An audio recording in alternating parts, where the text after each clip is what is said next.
আসসালামু আলাইকুম রহমতুল্লাহ। চলে আসলাম একটু ঘেরে ঘুরতে। মৎস্য খামারের অনেক দিন আসা হয় না, হঠাৎ করে চলে এলাম। সন্ধ্যা হয়ে গেছে।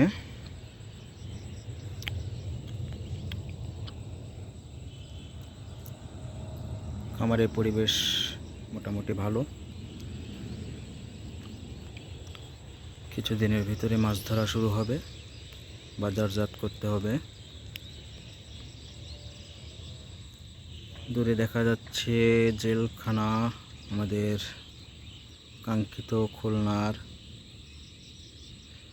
সেই নতুন জেলখানা,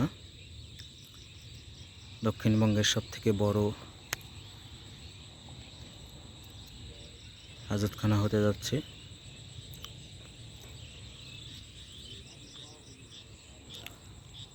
সবজি কাটলাম কিছু, এখানে আছে ছিম, আখ লাগানো হয়েছে। তবে খুলনার পরিবেশ আখের সাথে মানানসই নয়, যার কারণে আখ মিষ্টি কম। তবে আলহামদুলিল্লাহ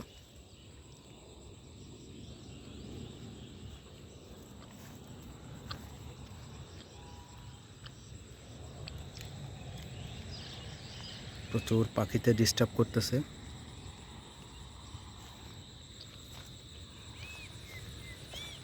চিংড়ি মাছ নষ্ট করতেছে বিভিন্ন পাখিতে, যার কারণে এই ফাঁদ বানানো যাতে পাখি সমস্যা না করতে পারে। এই যে দেখতে পাচ্ছেন,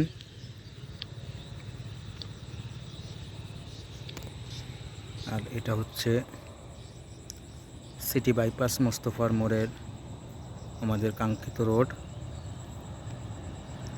ওই সোজা আছে নর্দার্ন ইউনিভার্সিটি। সবাই দোয়া করবেন খামারে শেষ পর্যন্ত যেন ভালো থাকে। আল্লাহ হাফেজ, আসসালামু আলাইকুম।